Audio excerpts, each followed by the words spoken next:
Okay, now I think we're now live. So here's my piece. Good evening, and to all those out there, welcome to the Young Independents 2015 Chairmanship Debate. My name is Ben Walker, and I will be the moderator for this evening. Joining me tonight are the two candidates hoping to earn your vote. We have Joe Jenkins from Oxford and Jake Painter from Islington in London. Both are committed YIers who have been in the party for many years, appearing at by-elections and action days across the nation. The strategy of tonight's debate is thus. Candidates will be subject to a number of questions, some asked by the Y membership, I won't give names as some were asked privately, and some generic ones by me. We will then allow both candidates to subject each other to a spot of grilling, and then we will conclude with closing statements. So, gentlemen, I flicked a coin earlier and it landed heads. So we'll start by asking the first question to Joe, and then we'll go on to Jay. So, Joe, what is the role of the chairman in building YI? Is it to lead or to push, or both even? I think that it's a combination of both of them. I think what the chairman must do is to be able to be a prominent figure that can, can stand in front of the media and be a prominent voice for the youth wing within our own party as well as outside of it. However, it also needs to be a force that can go in there and get its hands dirty if it needs to be. You know, we can't just have someone who's sat as a figurehead. We need someone who's going to go in there, make sure that everybody's pulling their weight, and really sort of drag it by the bootstraps up and make sure that everybody is working efficiently. Because without that, you can have a fantastic person at the front, who is brilliant in front of the media, is a great public speaker, but if they don't get their hands greasy, hands dirty, and really get involved in the YI membership, we're not going to have anything in the way of a youth wing to actually lead. Is that it, Joe? Yes, that would be my team. Very good. Now on to Jake Painter. Can you... Right, Jake, so what is the role of the chairman in building YI? Is it to lead or to push? Well, like I said, like Joe said, it's both. But you need a leader to be the leader that's a good speaker, puts on a good image for the youth wing as a whole. All right, so he needs to be a leader, a leader that leads by example, but also, like Joe said, about getting into the nitty-gritty of the inner workings of why, making sure everyone's doing their job, make sure that everyone's doing their best to make sure that Y does its very best and comes the genuine youth movement for the party. So it, like Joe said, it is a bit of both. It is by example, and it also making sure that everyone's doing what they need to be doing.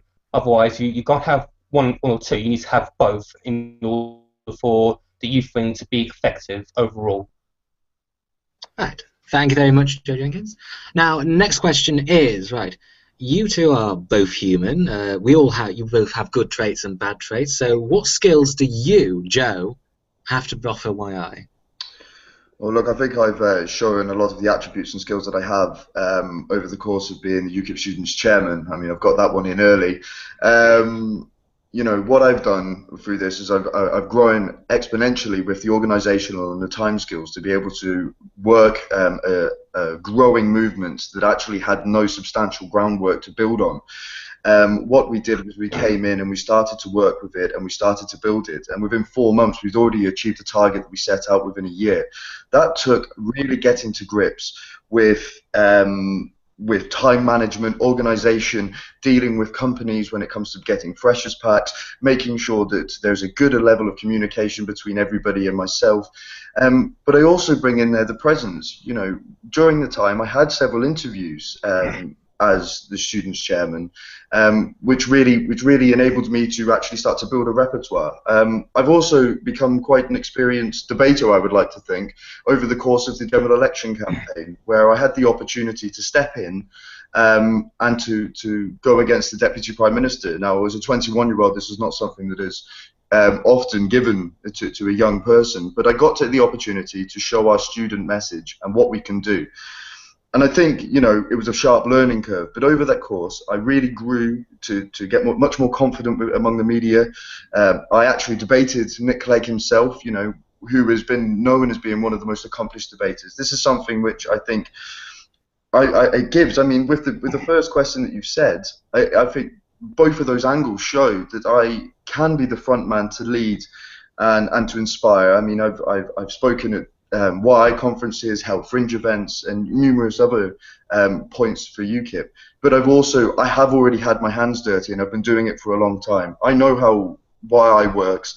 I know how to get people involved, and I know how to make sure that we have a sustainable infrastructure to continue to grow.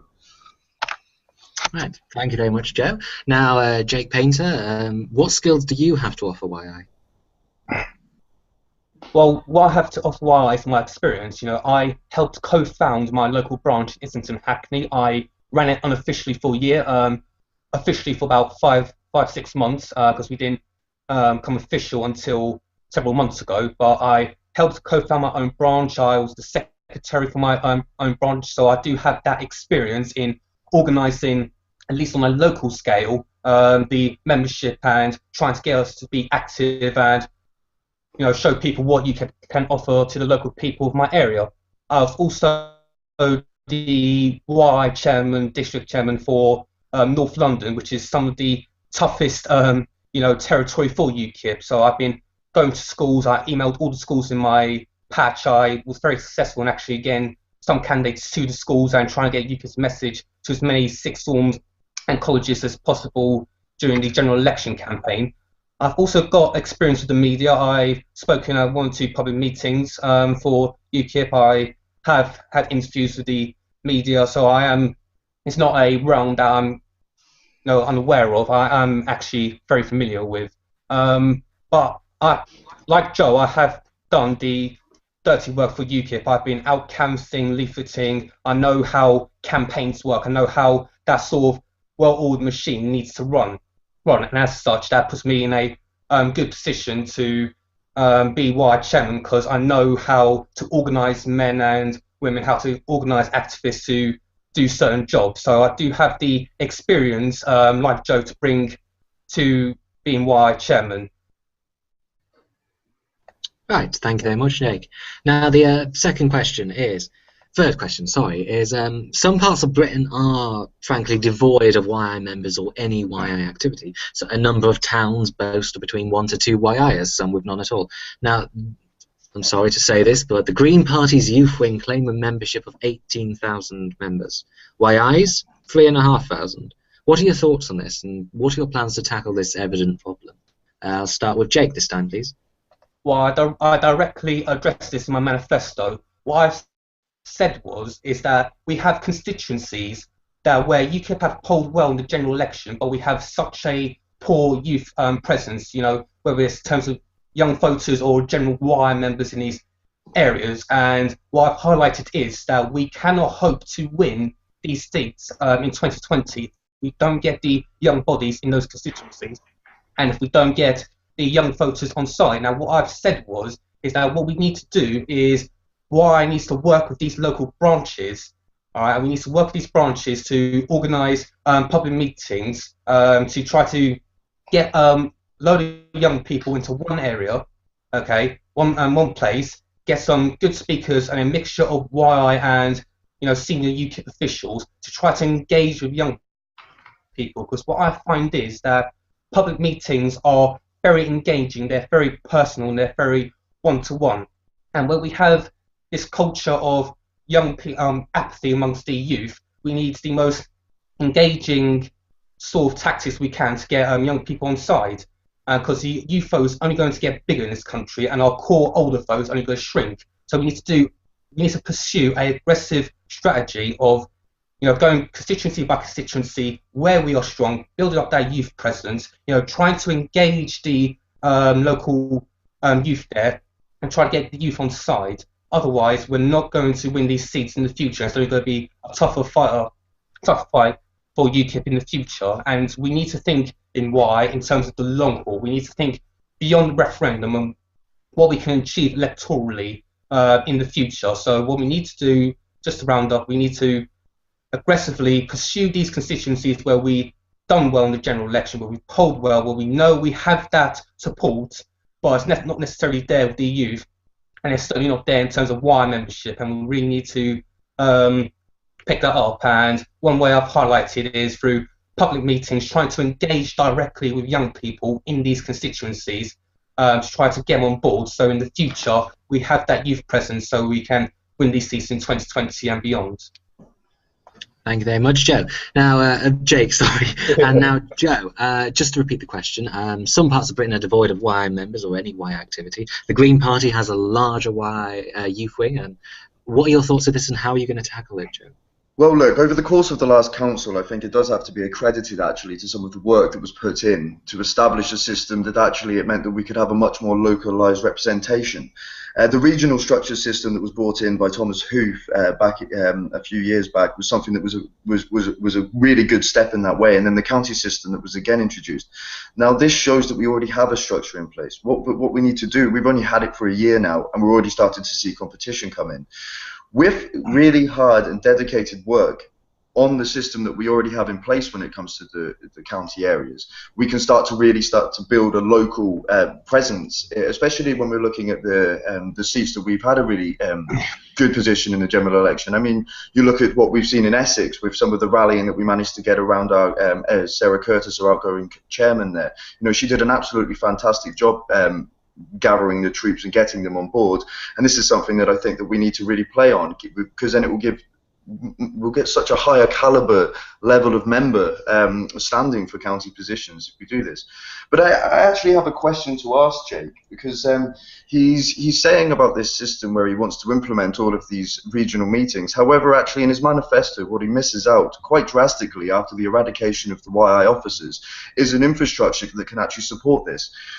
Granted, you'll have the regional chair people, but actually what you do not have is any coherent strategy for implementing more council members. Now, once you've taken away 4 people who have run the party for a very long, you know, that run the youth wing for a period of time, and we no longer have a council structure that goes outside of the remit of regional chairman, I want to know how you're going to be able to increase you know, how you're going to be able to cope with all these manifesto pledges. I mean, you haven't got an events, anybody to cooperate on the events, and these public meetings that you're talking about are going to take an immense amount of pressure. And what it will do is it will put onto this county chairman a hell of a lot more work than another county chairman will have to do. And this is something that I really think needs to be addressed by you, Jake. Jake, let's allow Jake to respond to that. Jake. I don't really take that point. If you look at the Wise Southwest launch, that was, you know, organised by Dan Evans. You know, he's to my knowledge, the county chairman for Bath and North East Somerset, and he done an amazing job on that, and it was a very good event. You know, Jamie McKenzie, regional London chairman, he done a fantastic job in organising the Wire London and Magna Carta launch. So it's not impossible, like you're saying, that we need all this structure to do this and that, where actually it has been done achievably, and it's worked out very well. They've been very good events, they've been very engaging, and you know, they've worked out very well. So I don't know where you're getting this idea that we need all this different structure here and there, where actually these events have been, in some cases, organised with very little help, and they've actually turned out to be fantastic events. So I don't really take your point that there's this big black hole in terms of structure, where actually I don't see that's very relevant into organising these regional meetings and conferences. I don't. Well, actually, Jake, if you actually looked into it at this period of time, there was actually already a structure in place that actually helped them. I mean, what Jamie Ross Mackenzie did was an absolutely fantastic job with Magna Carta, but you're talking about some exceptional individuals working on these areas. We have a lack of you're substantially lacking in a structure here that can actually hold and continue to youth wing that you wish to grow. What you need to do, if you want to have these targeted areas, you really need to start to have people who can help and do this. I mean, regional chairmen already have a massive amount on their pledge, but if you're asking for a targeted county and constituency level events, I just don't think you've got the right thing in place. Okay, Jake, do you want to respond, or shall we carry on?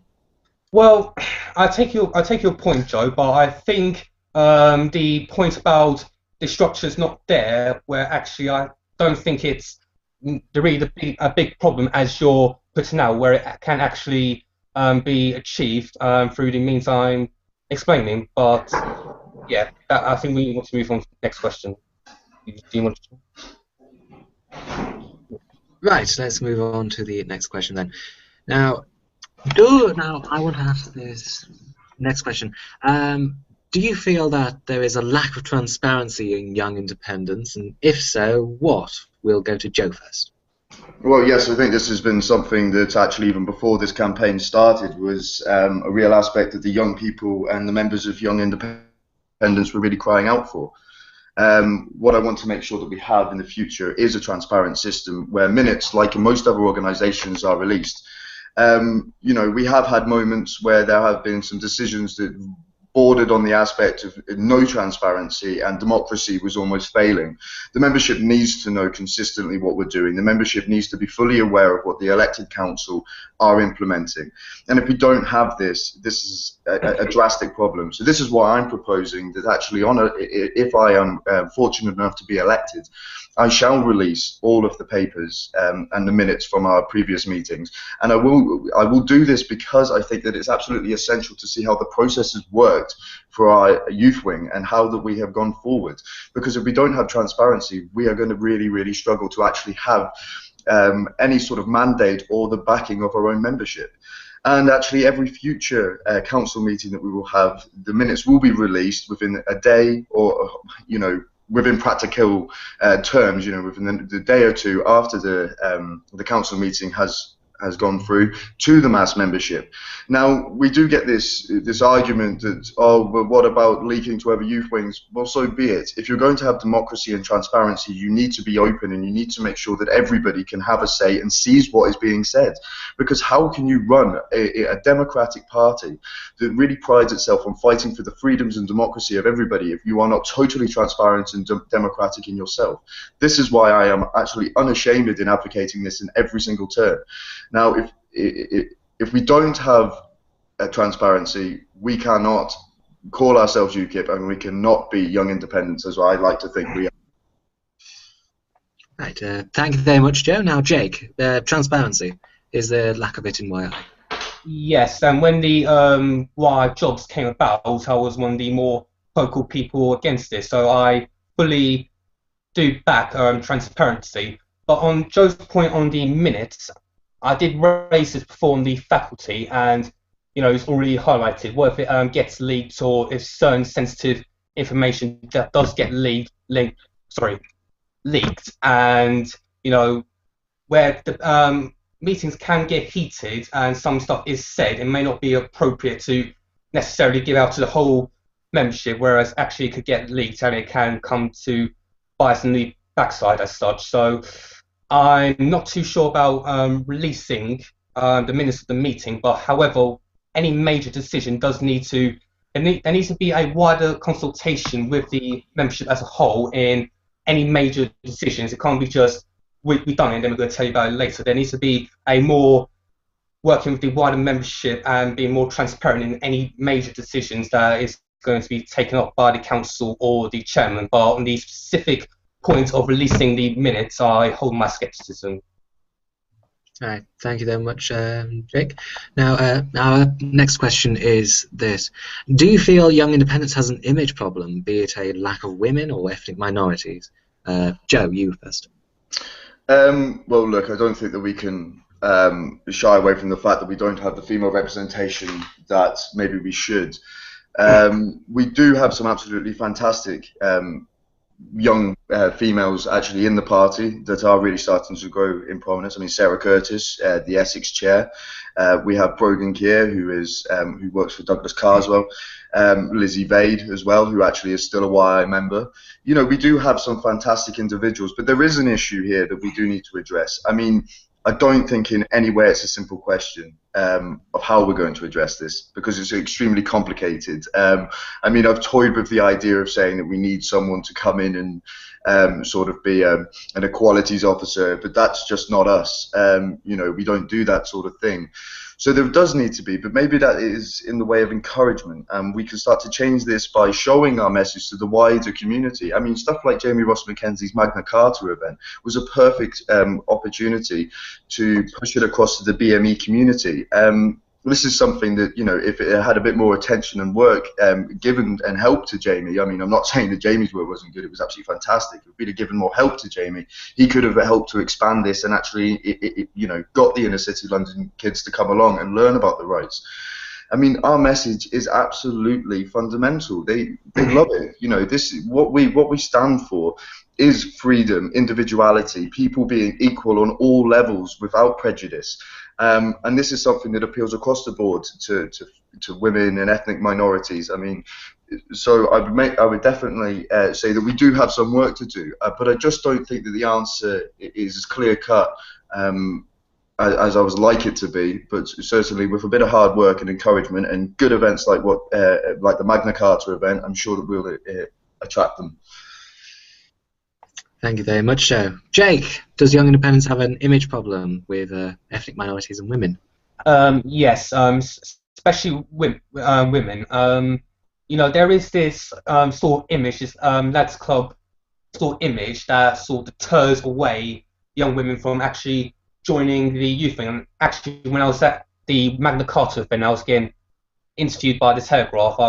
That's one of the questions that did pop up, and it does benefit us electorally to fix this problem, because we were 2 points behind on the female vote during the general election, and that potentially, that 2% cost us seats like South Stanley and Thurrock, where we were just 1,000 or 2,000 votes away from winning next. So we do really need to address the female problem in Y, because there is such a bad ratio of male wires and female wires, and it's in our electoral interest amongst anything to really fix. Now, it's a balancing act between keeping Y meritocratic and recognising that we need to get more women within Y involved and get them engaged. You know, how do you keep that balancing act between keeping it meritocratic and keeping away from, you know, shortlist and all that sort of stuff the Labour Party does, which I'm categorically against, but then recognising that we need to actually promote more talented young female Y members within the youth wing and try to break this image, right? Because once we break the image of this sort of lads club, you know, Y is only for the lads image, then we'll encourage more women to come, and that creates a more, you know, a better environment for female Ys to be in. But like Joe says, not a clear-cut answer. It is that balancing act between keeping, you know, meritocracy alive within, you know, Y, but also recognising that we do have a problem amongst young women in joining Y, and that really does need to be fixed. On ethnic minorities, I'm not sure we have as big as a problem. I don't think we do. I think there needs to be some more work, but what we got to remember is that we have consistently, not only as a youth wing, but as a party, you know, broken down these barriers to certain demographic groups, and the way I see it, it's only a matter of time before we break that barrier between young women and ethnic minorities. Not so much ethnic minorities, but certainly young women. But it is a not clear-cut answer, like Joe said. Thank you very much, Jake. Now, next question. How will your policies, I'll start with Joe, how will your policies, Joe, make it easier for those in high school and colleges to get involved with YI? Okay, well, I mean, this should be a good one for me, considering that I was a UKIP Students' Chairman for the last term of the council. It's very, very, very difficult to engage people in schools and colleges in a really structured way through the student movement, because the fact is that the schools do not actually have the infrastructure of societies, which is how a student movement really works. It's very much structured around a university sort of environment. But what we can do, and what we've actually done, is during the general election period, we were in contact with numerous colleges and high schools all across the country. And what we were doing is, as UKIP students, was helping them with getting involved in the schools by bridging the gap for them. So we'd get in contact and we'd say, okay, we are the UKIP students, we're representative of the student movement, we have a PPC who would like to come talk. We helped members be able to step into colleges and schools and talk and debate. But it wasn't just that. I mean, there are mock elections happened all across the country, and what we did was we actually provided them with help and literature so that they could go forward into their mock elections and actually know what they had, and you know. It was fantastic, because what we saw was a mass engagement of young people, and actually if you looked at the help that the other parties had given their young people. I mean, I think it's testament to how many of those mock elections we won as a school. I think faculty was covered with them. It is difficult. It really is. And I mean, trust me, I know from experience about how to create, because schools do not allow you to create structures. We're officially opposed by the NUS. You know, it is a difficult task, but what we can do is we can continue along the route of putting in good speakers who really put across a good message, keep encouraging and helping young people who are in the school to spread their message, and I think that is the best way we can do it. Because honestly, I mean, after a year of doing it, I can't see another way that would successfully work at school level. This has been something that has actually racked my brain for a very long time. You know, we can start to look at stuff like the youth parliament, but unfortunately with the youth parliament, again, it's very difficult, and you start to expend a lot of money on resources and whatnot. But there are areas that we can encourage them in, like the youth parliament. But certainly it's something that has hurt my brain for a while trying to solve. Right, thank you very much, Joe. Now, Jake, how will your policies make it easier for those in high school and colleges to get involved in YI? Well, it is a very difficult situation because I was the Y district chairman for North London, and when I tried to contact these colleges and sixth forms, 80% of the time they would not answer to my emails, and a lot of the other time they would say, no, you're not coming in. So I think there is an ingrained opposition to UKIP in these educational institutions, as it is with the educational profession as a whole. I've experienced it firsthand when I was district Y chairman from North London. So really, there's not a lot you can really do, as in with the institutions themselves and actually getting in, because when they say no, you can't get in. Now, however, you can get around this by still, with my policy of, you know, constituency building, you know, trying to advertise an event and work around, you know, the barriers of colleges, sixth forms, and try to get these students that go to sixth form and college and get them into separate events out of the control of sixth forms and colleges, and try to engage them there, because I know from personal experience that, you know, there's very limited what you can actually do. Once the colleges and sixth forms say no, you can't get in, you can't force your way in, so there's nothing really you can do in that regard unless they invite you in or they say yes. So you need to go around it and, you know, try to advertise local events, try to engage with the college and sixth form students that way, because otherwise there's no real other way for you to do it. So you got to try to go around it, really. I have a question for you, Jake, though, and this actually goes back to earlier with the structure that I said, and you said that we didn't actually need to implement more. In your manifesto, you've not outlined how you will structure UKIP students. As I'm sure you are well aware, that the UKIP students' chairman position was changed into the officer position, and now is actually null and void as the officers have been disbanded. Now, I am proposing to bring back the UKIP students' chairman, to actually open it up, to have a schools officer and to have a university officer as well as a secretary, to allow us to actually be able to properly target. Now, I would just like to know what you will do for the student movement, as you have not actually outlined any structural changes in your manifesto. Off you go, Jake. No, I wasn't aware of those changes for UKIP students. I do intend to keep the chairman of UKIP students. I didn't realise that it was gone for good, so I wasn't aware of that. No, I do intend to bring it back and keep UKIP students, but, you know, you call me out there, I wasn't aware of these changes, but I do fully intend to keep these keep the position of UKIP students chair.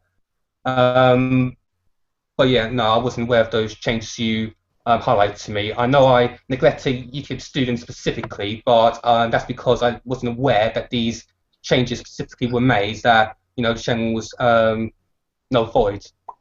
Right, okay. Thank you very much. Our next question, which has actually just come in from YI faculty. Young people struggle financially with attending events, especially ones that are far away. Do either of you have any plans to improve the accessibility for these members, for example, through bursaries and whatnot? So I'll start with you, Jake.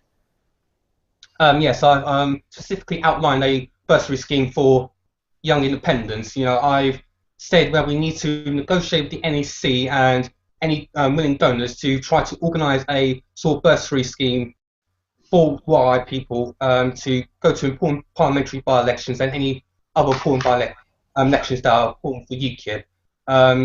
You know, it will help with our image as a party as a whole. If people see that there are young activists in their dozens or hundreds, you know, campaigning, you know, canvassing, leafleting for UKIP, it will greatly help our image, and young people in general, you know, are more active, so they're going to deliver more literature for the party. So it does have its benefits, you know. And if we had that sort of system for Hayward, you know, we could have potentially won it. So it does generally have its benefits, you know. And if the money can be found for the position of UKIP jobs, I do not see why the money can't be found for at least a decent-sized pot for a bursary scheme to get wire activists to get to these important by-elections, or, you know, assembly elections or general elections or European election action days in general. I do think it has a wider benefit for not just YI, but for the UKIP party as a whole, the main party,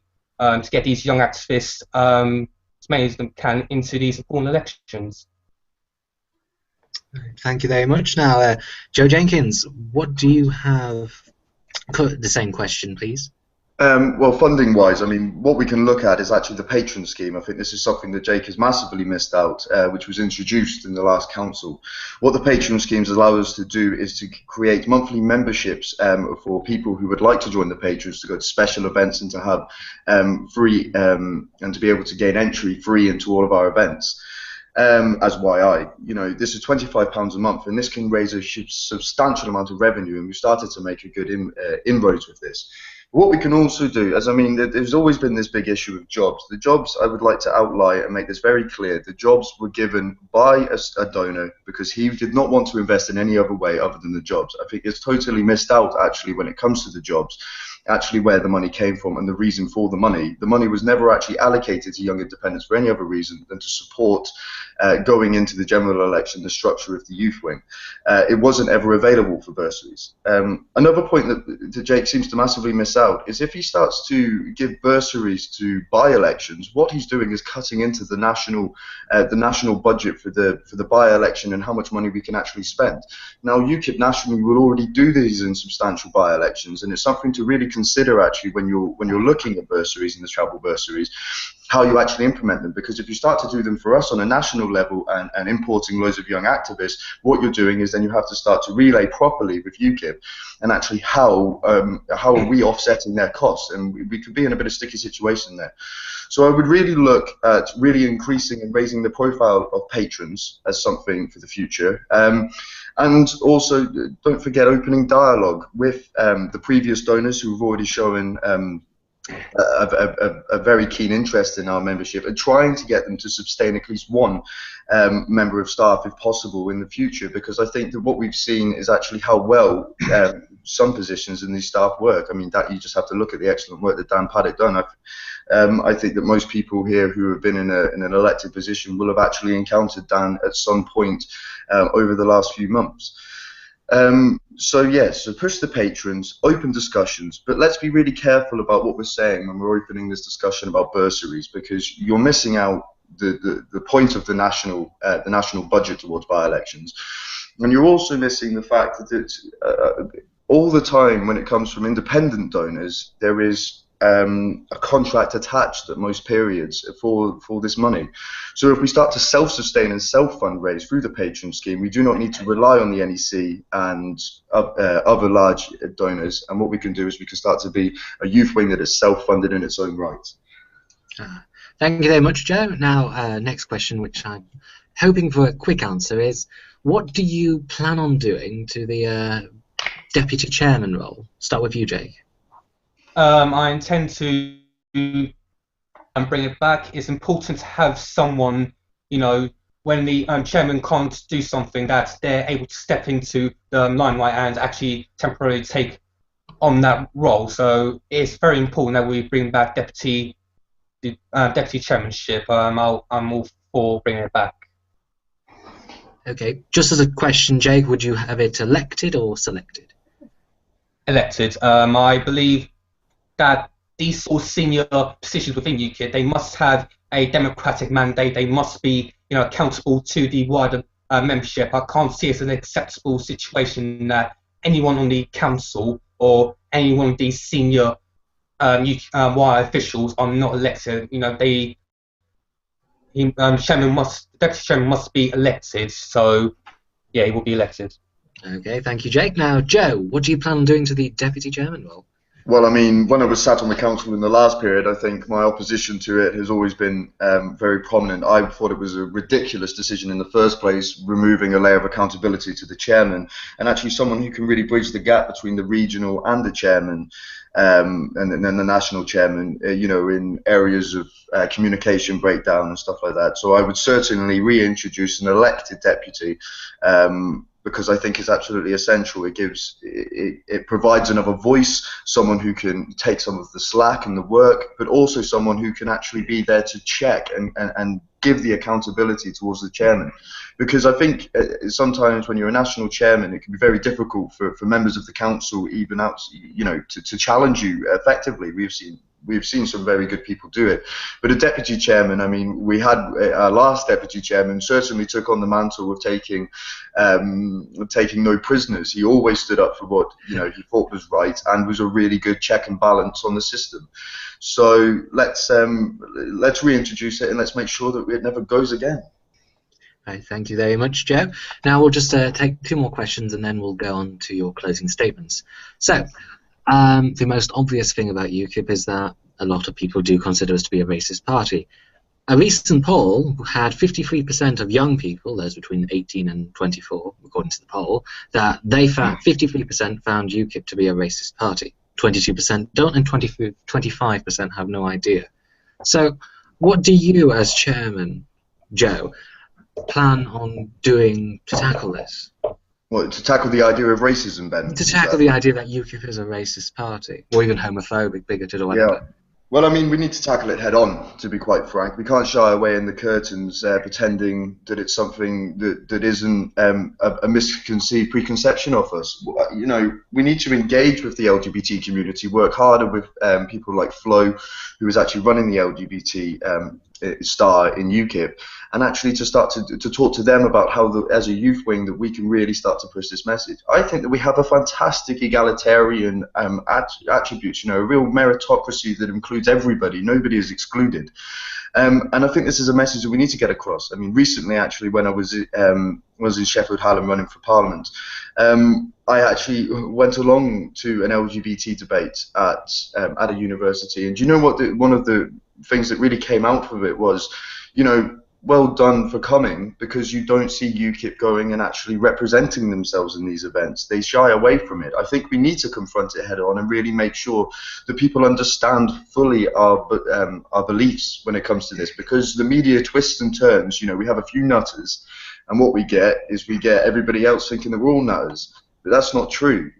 Let's show them that we are, the party that we are, and let's really push our good values and make sure that we do not fall into this trap of running away scared. I think, this is something that we really, really, really need to think about and really push hard. Right. Thank you very much, Joe. Now, Jake, how would you, as chairman, plan? What would you, as chairman, do to tackle the perceived racism and bigotry in UKIP? Jake. Essentially, to counteract a lie, you must expose people to the truth. At the end of the day, UKIP is not a racist party. I'm speaking to the converted here, but what we've got to highlight to people is that it's only a tiny minority of these people that hold these sort of ghastly beliefs. When you look at the 5,600 candidates that stood for us in Parliament and the local elections during the beginning of this year, only a tiny fraction of these people actually said these abhorrent things. It doesn't even make up a 0%. So what we got to do is counteract these lies by the media that we're on the whole a racist party, and actually try to confront people that actually it's a tiny minority of the party as a whole, and we really need to push that home and actually show that our policies are not based on race or hatred like the BNP is. It's it's based on common sense. It's nothing to do with race. What I keep saying to people when they say that we're a racist party, I keep saying to them, name me a racist policy. We need to actually confront these people head on. To the hardline leftists that say we're a racist party, we need to say, well, what are our racist parties? What exactly is racist about our policies? Because there's nothing there that is racist. And that's what we need to do. We need to have a more head-on, approach to this and actually saying, right, then none of our policies are racist. We need to really highlight what we're saying about them. But there's another angle to this, is that, by us, I think we can mostly agree that on the whole, UKIP has not focused much beyond immigration and the EU, and our broad over focus on immigration, if it doesn't make people think that we're racist, it leaves a bad taste in their mouth, that we're at least xenophobic or what have you. So what we need to do is put forward a broad image, to appeal to the wider masses, to show people that we're not just an anti-immigrant xenophobic party, and show that actually UKIP is a serious party, not just a party full of xenophobes and racists, that we can really show that broad message and show actually we're not a racist party in the slightest. Right. Thank you very much, Jake. Now we'll go on to one more question, and then I would ask for your closing statements. So the final question is very important. It's the one that will swing the vote. What is the cheekiest thing you have done at Nando's, Joe? Oh my word, I'm probably going to lose this now. I don't really like Nando's, to be honest. I went there once and it was massively overpriced, and I had to go get my own drink, so I was a bit disappointed, to be honest. So sorry, Will Saunders. I don't like a cheeky Nando's, but give me a Witherspoons any day, because you get a pint with your meal as well. I love it. Pint of burger for a £5. Gotta love it. That's what I'll take. Right, so Joe's just lost the election. Jay, what's the cheekiest thing you have done at Nando's? Well, unlike Joe, I do actually like Nando's. He's one. In terms of something cheeky, I'm going to be a bit boring here. I've not really done anything cheeky. I made the mistake trying very hot sauce, and that didn't, never again. But never really done anything that cheeky. But I do like a good Nando's every now and again. Very good. Right, now I'm going to ask for you both to give your closing statements. This can be between 1 and 2 minutes long, so if you could spend between that amount of time to convince our viewers why you should vote for them tomorrow, please do so. So I'll start with you, Jake. Why needs a new course? We need to truly excel in our own right. The youth movement, by and large, has been feeding off the general success of the main party. We need to push why. We need to push why into the forefront of youth politics. We need to provide a true challenge to all the other youth wings in British politics, because we are trailing behind. We're getting better. We made improvements, but we need to really push why into the limelight and really push us into the forefront of youth politics. And that's what you get from me. Thank you very much, Jake. Now, Joe, your closing statements.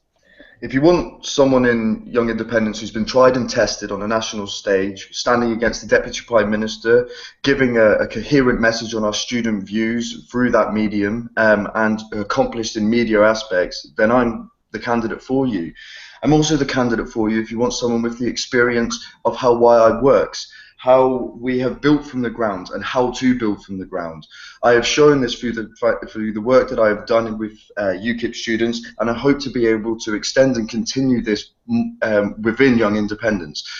I really believe in Young Independents. I believe in the direction we are taking. Let's grab it by the horns and let's really push into 2016, win this EU referendum, and let's make sure that we get as many elected officials in the assemblies as we can, and that's why you should vote for me. Right, thank you very much, Joe. And that's the end of it. So I would like to thank the many viewers who have watched this interesting debate. Information on how to vote will be sent to the Wire membership later tonight, and that's about it. I'd like to thank Joe and Jake for being here. It's great. Well, we couldn't have done it without you, literally. Well, thank you very much, Ben, for doing it for us. Oh yeah, thanks, I enjoyed it. Alright, so thank you very much to both of you, and goodbye to our viewers. Bye bye.